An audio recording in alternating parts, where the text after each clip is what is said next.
It's been 10 years since the original iPhone was released.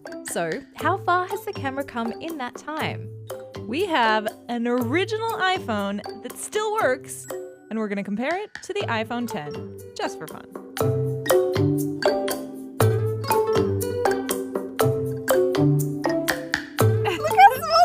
Seriously. Oh, it's like it's baby. I can't even see the screen very well. Oh, wait, iOS. I think it's iOS 3 or 4. The original iPhone has a 2-megapixel rear camera. There's no flash and definitely no video recording. The iPhone 10 has 2 rear cameras, one wide angle and one telephoto. It also has a flash and records video in 4K. On the phones, there's no comparison between the OLED screen on the 10, which blows the originals out of the water. So to be fair, let's take a look at them outside of the phone. Because the lens on the original iPhone has a narrower field of view, you don't get as much into the shot. Photos from the original look like you'd expect from any point-and-shoot camera with a small sensor. But surprisingly, in good lighting conditions, they don't lose that much detail, and the colors look pretty similar between both images. The iPhone 10 can obviously capture a wider dynamic range. Portrait mode has been a welcome addition to the iPhone's camera, but it adds yet another step to taking photos. The interface on the original is so simple, you can't even pinch to zoom or adjust the exposure. There's just a shutter button, and that's it.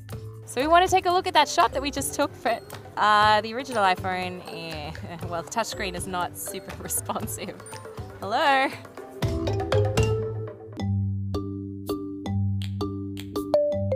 Selfies weren't really a big deal when the first iPhone was released, so it's no surprise that the original has no front-facing camera. Instead, we have to resort to this. All right, there's the button. All right, here we go. Ready? 1, 2. Oh, I took it. I had this Actually, done. you know what? That was the good old days because you actually had to shame yourself, ask somebody and be like, can you take my photo and interact with humans? On the iPhone 10, you can even do portrait mode on the front-facing camera. But it's low light where the original iPhone really shows its age.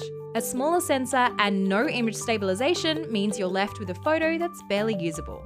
The camera on the iPhone has definitely improved, but maybe it's not as big of a jump as we had expected, considering it has been a decade.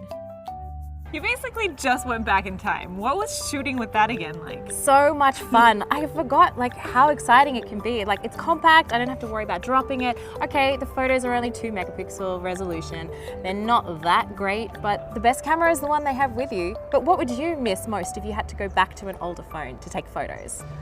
I would definitely miss the focus and the zoom, but that's not that groundbreaking. I mean, in 10 years, I kind of would expect more. Maybe in the portrait mode, but it's been 10 years. This can still hold up. And let us know what you think the camera phone of the future will look like. Specs, features, anything like that in the comments below.